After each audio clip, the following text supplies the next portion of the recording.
Let's get it, ladies and gentlemen. Welcome to the bullpen.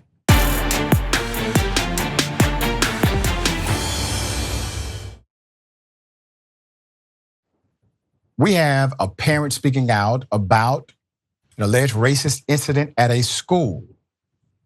Danielle Moore reached out to Indisputable. I want you to see the video, and we're going to discuss it with one of the parents. Here it is.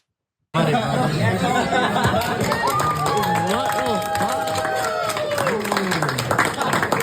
heard being a black woman.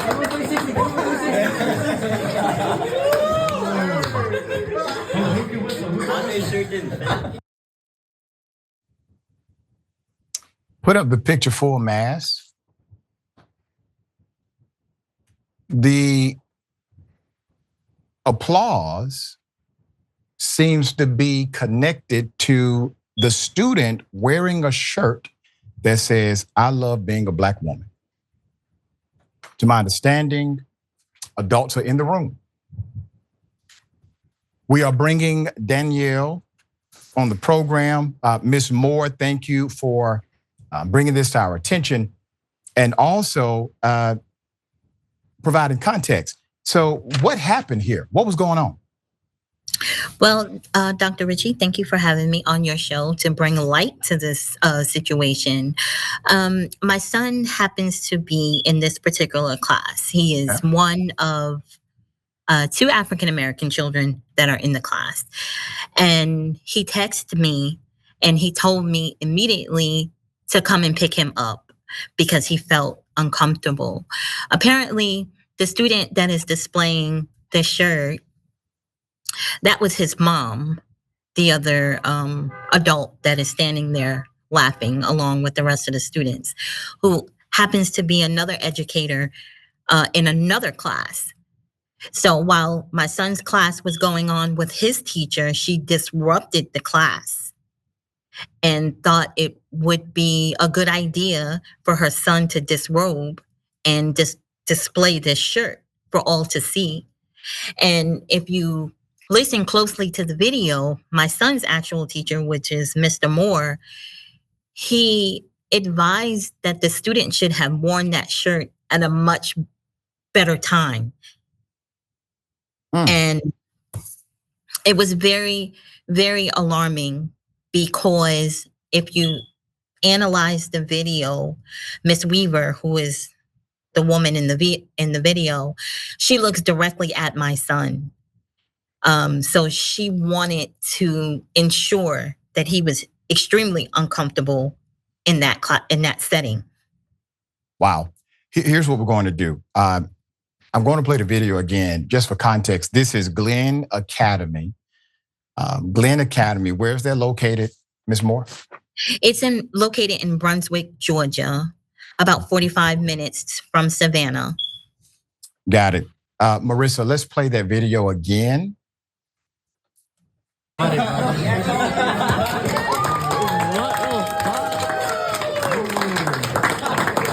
heard being a black woman.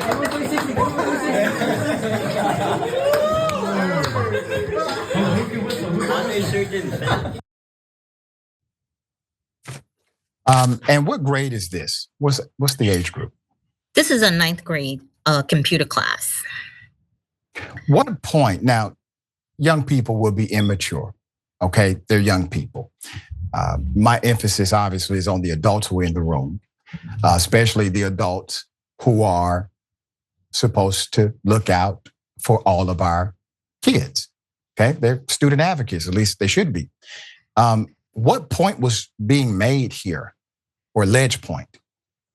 Well, I did actually call for a meeting because I didn't want to draw my own conclusion, even though it was quite obvious as a responsible adult. I understood very well what the message was, but I wanted to hear from the two educators. And so I did.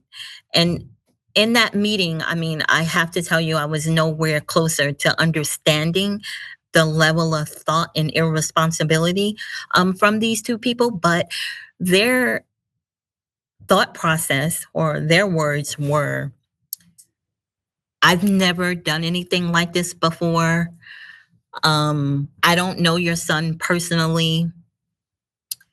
When I asked them, have you ever been in a circumstance where you had to explain to your children, the people who are supposed to be responsible to make good judgment calls, have you ever been in their presence where they did not? And neither one of them has ever had the experience of having to sit down with their children and explain why an educated adult would do something like this. But they really didn't have any rationale behind their behavior, other than they thought it was humorous. They thought it would be a good idea to invite other students to pull out their phone and capture my son being humiliated and for all to see.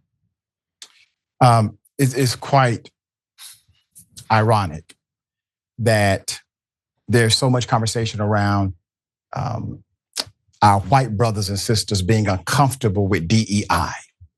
Okay, that's how that conversation started in Florida.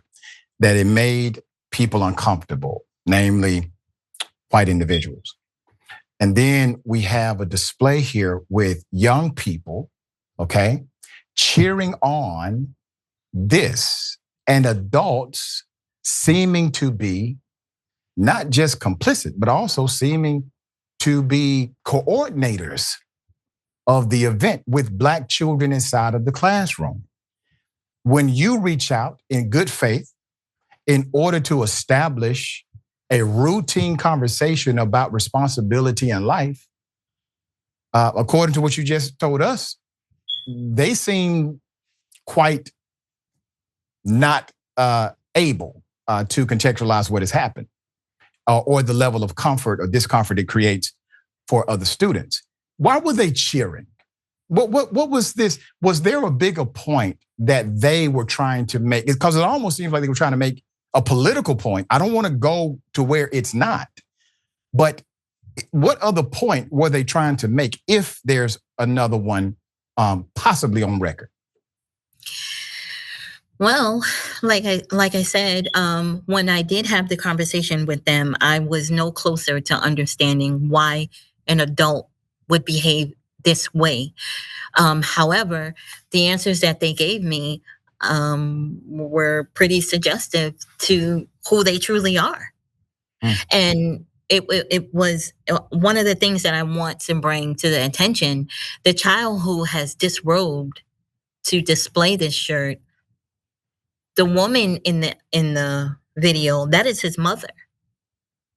Yeah. That's his mother. So when I asked her, so are you the one who purchased the shirt for him? She said she had no idea about the shirt. But if you analyze the video, she was very comfortable with this display, which made me believe that she's seen this shirt before, because as the students entered, they already had their phones in hand. So they knew they were coming to record a skit of some sort, in my opinion. We reached out to the school. They were not immediately able to respond. We will still wait a response from the institution. Without drawing conclusions, it's obvious that a scene like this should not be celebrated by the adult staff, okay? And that is not what happened. They did celebrate it. They did not chastise it. They did not say, no, we can't do this, or this is inappropriate. In addition to that, were you able to speak to anyone in leadership at the institution? Yes, I actually had the opportunity to speak to the principal, who actually facilitated the meeting, and he allowed the line of questioning that I had. So he was very supportive in making me feel I'm going to receive some sort of resolution. However, the assistant principal, who was their direct supervisor, seemed to want to make excuses for them by saying that they are just not culturally aware, even though there is a mission statement on their website where it speaks to this exact thing about diversity and inclusion. So the principal was very supportive, and he too wanted to know why such a thing would happen by two supposed educated people under his tutelage. Yeah. It seems as if they're trying to make a mockery of Black women or the experience of Black people. Now, others will draw different conclusions. But see, that's what happens when you do not provide proper context. If you do something like this, if there's a scenario, it happens, it's recorded, seemingly intentionally so, it doesn't land the way you thought it would land in the public, and you provide no actual contextualization, truthfully, of what happened, people will draw their own conclusions. It is part of the paradigm when you engage in such immature action as an adult in particular. So now you have uncomfortable students, primarily Black students, obviously. You have a school system who now has to respond. I hope they respond to us. It'll be in their best interest to respond to us. And then you have the educators. Has there been any type of remedy? So for example, according to you, the assistant principal said they're not culturally aware. Well, that's a training dynamic, and you can't assume that everyone is culturally aware. So what do you do to make them culturally aware? Is there any remedy like that on the table? Not that I am aware of. I'm in the process of reaching out to the superintendent of the district, but they haven't. I was told that I am not privy to know any disciplinary actions that would be taken or any sanctions. So the only thing that I got out of that was a conversation. But I did let both educators know that you deeply hurt my son. Yeah. And until he is better, no one will be better. And the truth is, it hurts everyone. It hurts the students who thought it was funny. It hurts the student who displayed the shirt, because we all have to live together in this construct known as America. And it does them a disservice to think on any level it's okay to make one of their peers feel uncomfortable because of race. So it does them all a disservice. Here's what we're going to do. Naturally, we will follow up with this story. I do hope there's a better dialogue and an opportunity to provide some direction for the institution. You're a stand-up parent for getting engaged. This is exactly what we encourage parents to do when things like this happen. It may be a great opportunity for the institution to have a mirror, and mirrors are meant for reflection and correction. And as far as them not telling you what discipline took place, no, that applies to children. That applies to the juveniles. That applies to the young folk. That does not apply to those on staff, because those are government workers, and you file the proper Freedom of Information Act open records request. At some point, that action has to make it to that superintendent's office so that we will know exactly what happened. Any final words for those who will see this? I just want to let the students know to always have an open conversation with your parents. Let your parents know what is going on so that they can advocate for you when you cannot. Well said. Thank you so much, Ms. Moore, for your advocacy and your great parenting.